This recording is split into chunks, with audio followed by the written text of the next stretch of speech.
I consider myself lucky because I know where I come from. I know where I get my love for Cheetos. I know where I get my curly hair. I know where I get my affinity for the clearance rack. I know I have 3 brothers that are supposed to protect me at all costs, and 2 parents who love me unconditionally. I can look at a handful of people and think, this is my home. But for so many people, this isn't the case. A Florida mother is charged with first-degree murder after her 2-year-old son was found dead in the woods. Opioids are taking a heavy toll on children in this country. They're not addicts, but their parents are. I was living with just my biological dad. I was physically and verbally, emotionally abused. I honestly don't think we're going to find a home, but... She grew up in a home where the kids say their mother used drugs. The house had holes in the floor and so many cockroaches they embedded inside Summer's ears. Brutal biological situations rip children from their homes on the daily. They could be as young as a day old to as old as 17.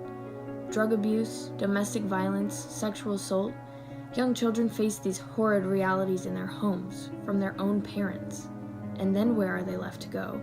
Who do they turn to? This is the beauty of foster care. We've had a total of 4 kids through our house.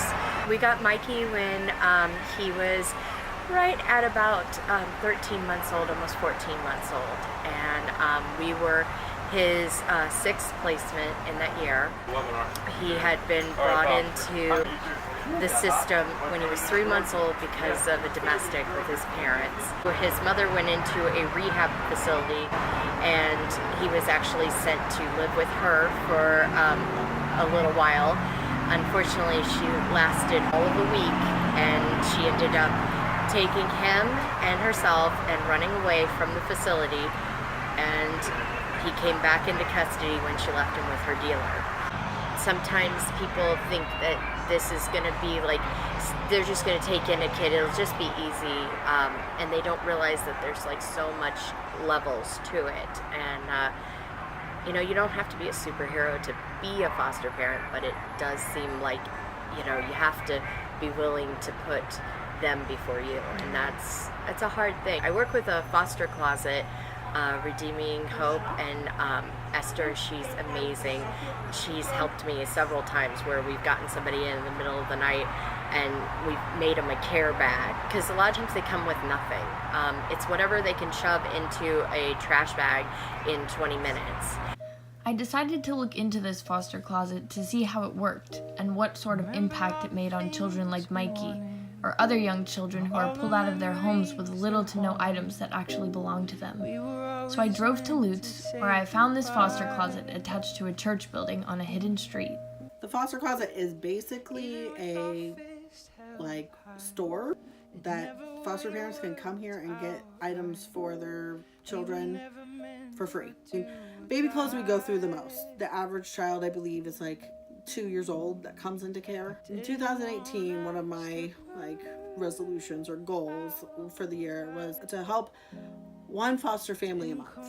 We decided, because we had this empty space, that we could use it for the foster closet. These shelves, like a friend that goes to our church, she works at a doctor's office, and they used to keep files in the clothing racks. I have a lady who used to sell LuLaRoe, gave me 2 really nice clothing racks and a ton of hangers. I have shoes and an old file cabinet that my cousin had, and I just took the doors off the front of it. If they're here, I tell them, if the foster parents let them, I'm like, you can pick out any toy you want, any stuffed animal you want, whatever you want, and you take it. They'll look around it and they'll be like, oh, can I have this? I'm like, yep, you can have that, you know. Recently we had a little girl, she was 8 years old, and she came in here and she had just been placed into care the day before. It was something that she could call her own stuff. You know, not everybody should be a foster parent. Not everyone can be a foster parent, but there's always something that you can do to help foster families. Today I find myself on my way to meet with a woman named Lauren Smith, a foster mother who I met while working my shift at the local children's consignment store where I'm employed. But we do have 20 permanent children 15 of whom were adopted. Well, 14 adopted through the foster care system. Cody came to us with the highest levels of cocaine and alcohol they'd registered in a newborn. And they said they didn't think he would survive. Could we take care of him until he died? And he survived, but he screamed around the clock for 3 years. And by the time he was 5, he had 2 pages of diagnoses: autism, Fragile X, ADD, ADHD, you name it, he had it. Struggled when he got to school, and by the time he was in high school, he came to us and said, I know what I want to be. When I'm done with school, and we said, what? He said, I want to go in the Air Force. And we thought, how do we tell him? You know, you've been on psychotropics, the Air Force is really picky right now, so we didn't tell him. I just said, if that's the story God's writing for you, we're behind you and we'll back you up. Long story short, he has special forces in the Air Force, flies on Air Force One, providing security for the Vice President, the First Lady. We got a reputation for taking kids that no one else would touch, so we've had some really naughty kids. We had 4 that joined our family that had grown up in foster care and had been adopted 4 or 5 times and given back. They had a lot of issues, I guess. The good part of the story is they never went anywhere. They're now adults. They stayed with us. They were hard, but we were more stubborn than anyone else that had them. Last year, we started getting calls about a sibling group of 9. Would we take them? Would we take them? I said, no, we're done. We were selling our house. We had sold our vans, bought little cars. And I made the fatal mistake of saying, I'll pray about it. But I don't know how anyone can meet the needs of these 9 kids, because the 4 were babies. And, you know, babies just take a lot of care and a lot of attention, but the 5 had a lot of trauma, so how can you give them all what they need? So my son and daughter-in-law were there, and they said, tell you what, we'll take the 4 little ones, you take the 5 big ones, they can still grow up together. So last December we added 9 kids to our families. The law has it that once a child is 12, they have to consent to being adopted. And adoption's a pretty scary thing, because it means I'm going to strangers and I don't know what's going to happen. And a lot of kids have a fantasy that they're going to get back with their birth parents.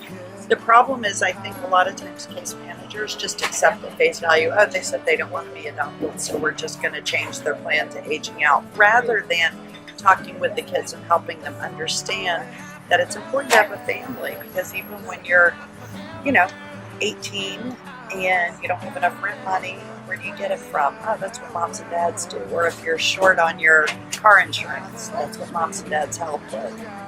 So, we need a family. 120 foster children later, Lauren has learned this importance of family. But what about the foster kids? The ones who are taken from their biological homes and suddenly adopted by complete strangers? I decided to find out for myself. So the following week, I met with Lauren's daughter, who told me her side of the story.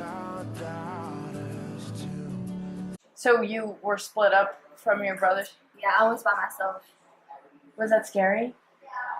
Yeah, I just like to be with my siblings, because I'm so I was the mom always, before I came into foster care, I took care of my siblings.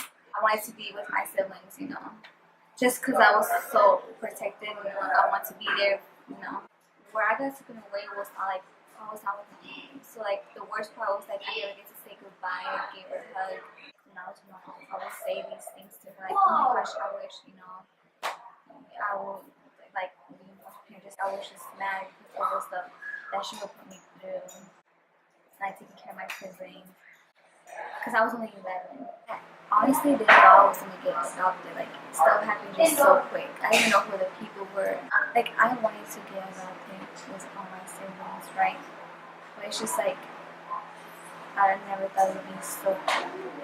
Because I wasn't ready, It was really heartbreaking for me.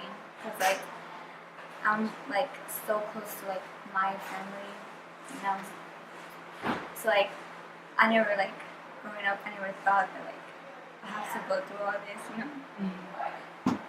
So it was just really sad for me, and heartbreaking. she would spend the money on like other stuff that were like obviously drugs and stuff, or even give it to him or spend it on him instead of those kids who like needed stuff. Obviously, Milo's sister, I was taking care of, she needed diapers, formula, just stuff like that, you know, stuff that I was then not gonna get for her, you know what I'm saying? The bright side of the story is that Nayeli is now in full contact with all of her siblings and is living in a home with parents who treat her like their own. She's on her way to completing her driver's course for her learner's permit and eventually wants to go to school to become a nurse. And now, with the family she's been brought into, these dreams will likely become reality. I've learned in the last few weeks, through all the stories I've heard, that it doesn't take blood to make a family. I just want to be a mom. That's all I've ever really wanted. I don't care if this child is my blood.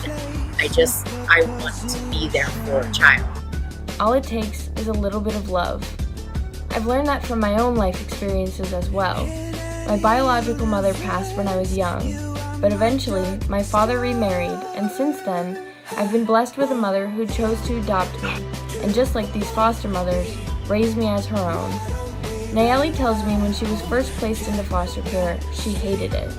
I wish foster care didn't exist, she would say to herself. But the older she's gotten, the more she's realized.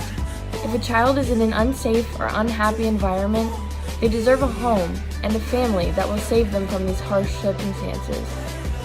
Family isn't always shared genetics and picket fences, but one thing you can always rely on in a family is love.